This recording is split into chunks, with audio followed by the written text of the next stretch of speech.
जितने भी तमाम कार्यकर्ता जो आपसी में टिकट को लेके एक दूसरे पे कटास कर रहे हैं और एक दूसरे के धुर विरोधी हैं, तो ये लोग आपस में अपनी तलवारें खींच लेते हैं, एक तरीके से बंटवारा कर देते हैं। अब अच्छे यादव जी तक मेरी तो भाई पहुंच नहीं है, लेकिन जो चुनाव लड़ चुके पूर्व प्रत्याशी हैं, क्योंकि यहाँ के लोगों की तो एक ही पकड़ है कि टिकट कम मिलेगा, टिकट कम मिलेगा, मिल्लत जाए भाड़ में, उन्हें टिकट चाहिए। मैं तो ये सोचूंगा कि समाजवादी पार्टी या अन्य कोई पार्टी से मैं ही खुद विधायक बन जाऊं। आदाब दोस्तों, मैं शेजान अली। जिस तरीके से हम लगातार कार्यक्रम कर रहे हैं, लगातार अपने साथ एक खास मेहमान को बिठाकर उससे सवाल कर रहे हैं और जानने की कोशिश कर रहे हैं शहर की सियासत कहाँ पर जा रही है। जब कई मुसलमानों को लगता है कि उनका विधायक बनने वाला है, वहीं कोई बगावत करके उनका ये ख्वाब उनसे छीन लेता है, या पार्टी जिसको टिकट देना होता है उसको नहीं देती, किसी नए चेहरे को दे देती है। ये सारी चीजें फिरोजाबाद की सियासत का एक हिस्सा बन चुकी हैं। फिरोजाबाद की सियासत कई जाए तो इतनी गर्म और इतनी छोटी कर दी है कि यहाँ से विधानसभा रुक जाती है और लोकसभा निकाल ली जाती है समाजवादी पार्टी के जरिए। चीज हम जमीयत उलमा हिंद के बैनर तले इनसे बात करेंगे। इस तरीके से अपने शहर की सियासत है। फिरोजाबाद में विधानसभा पे बगावत हो जाती है और लोकसभा पे अखिलेश यादव घर आते हैं अजीम भाई को और बना लेते हैं, सबको एक पेड़ के नीचे ले आते हैं। विधानसभा में क्यों नहीं आ पाते? देखिए, सबसे पहले तो मैं अपना तारुफ दूं कि मैं जमीयत उलमाए हिंद जिला फिरोजाबाद का नायब सदर हूं, फिरोजाबाद विधानसभा का। तो देखिए, फिरोजाबाद विधानसभा कोई बड़ी चीज नहीं है और यहाँ एक एमएलए बनाना कोई बड़ी चीज नहीं है। जिस विधानसभा में भारतीय जनता पार्टी हार जाती है और लोकसभा प्रत्याशी फिरोजाबाद विधानसभा से विजय हो सकते हैं, जितने भी तमाम कार्यकर्ता जो आपसी में टिकट को लेके एक दूसरे पे कटास कर रहे हैं और एक दूसरे के धुर विरोधी हैं, लेकिन जब सांसद चुनाव लड़ते हैं तो क्या ऐसी चीज उनको घोल के पिला दी जाती है कि 5-5, 7-7, 8-8, 10-10 लोग एक ही बाड़ी बोल के और संसद जी को यहाँ से संसद भवन तक दिल्ली पहुंचा देते हैं।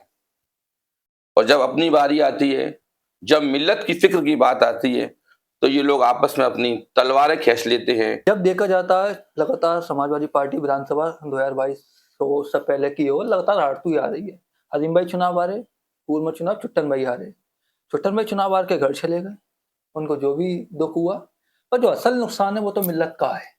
तो मिल्लत की जब बगावत होती है, मिल्लत की बगावत में शामिल होती है।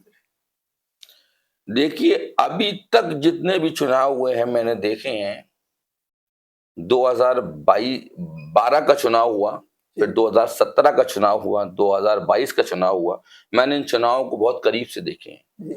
अभी तक इन चुनाव में भारतीय जनता पार्टी के प्रत्याशी के खिलाफ एक भी प्रत्याशी नहीं आया।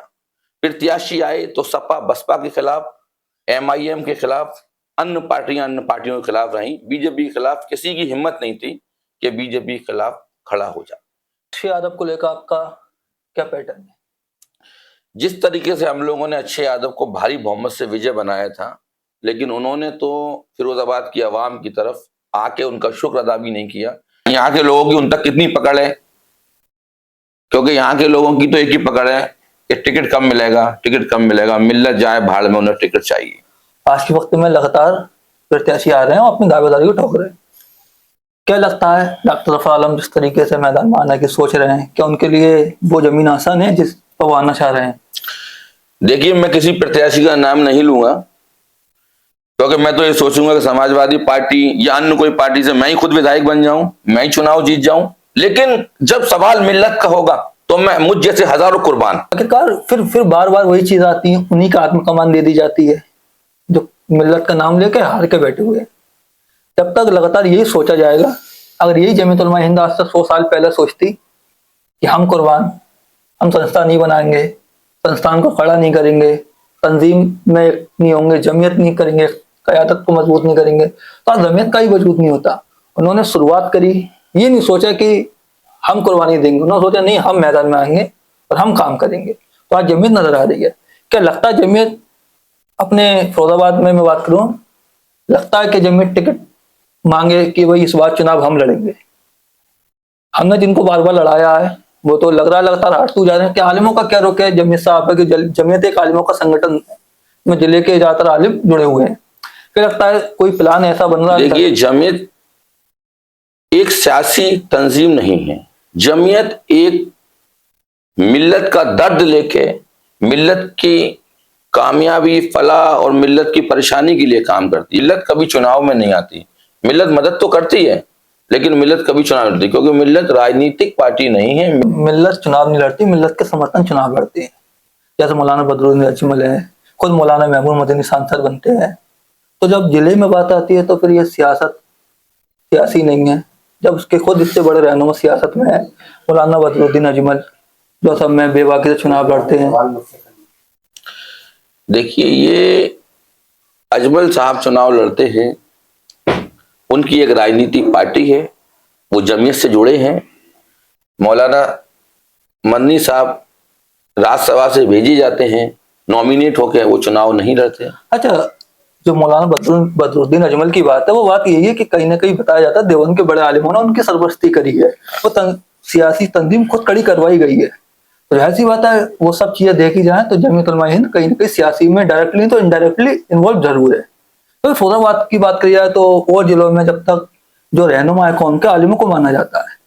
वैसा दर्द अगर हमारे फिरोजाबाद की जो प्रत्याशी हैं, अगर वैसा दर्द हो जाए इन लोगों को, तो शायद सीट निकालने में कोई बड़ी बात नहीं है। लेकिन ये लोग अपने वर्चस्व की लड़ाई लड़ते हैं। क्या जमीयत विचार कर रही है? अगर जमीयत विचार करेगी और जमीयत का कोई प्लान बनेगा तो बिल्कुल प्रत्याशी अगर जमीयत का आता है तो उतारा जाएगा और चुनाव भी लड़ा जाएगा। देखिए, सियासी एतबार से ये तो सब लोग टिकट मांग रहे हैं और सबको अपना अपना हक है टिकट मांगने का। मैं टिकट मांगू, को समाजवादी पार्टी मुझसे मना कर देगी कि हम आपका आवेदन नहीं लेंगे, पार्टी मेरे भी आवेदन ले लेगी, बिल्कुल विचार मेरा भी कर लेगी पार्टी। अगर पार्टी को लगेगा कि ये चुनाव लड़ सकते हैं, पार्टी मुझे भी टिकट दे देगी, बिल्कुल। तो ये थे हमारे साथ जमीयत उलमा हिंद के नायब सदर जीशान भाई, जिन्होंने अपनी बात को बड़ी बेबाकी और सटीकता से रखा है। तो अगर आपके कुछ सवाल हो वीडियो देखने के बाद तो कमेंट बॉक्स में जरूर रखिएगा, जिससे कि जीशान भाई को दोबारा बिठा लिया जाए और उन सवालों के जवाब और दिए जाए। तो आज के लिए इतना ही, मिलते हैं फिर किसी और वीडियो में एक और खास मेहमान के साथ।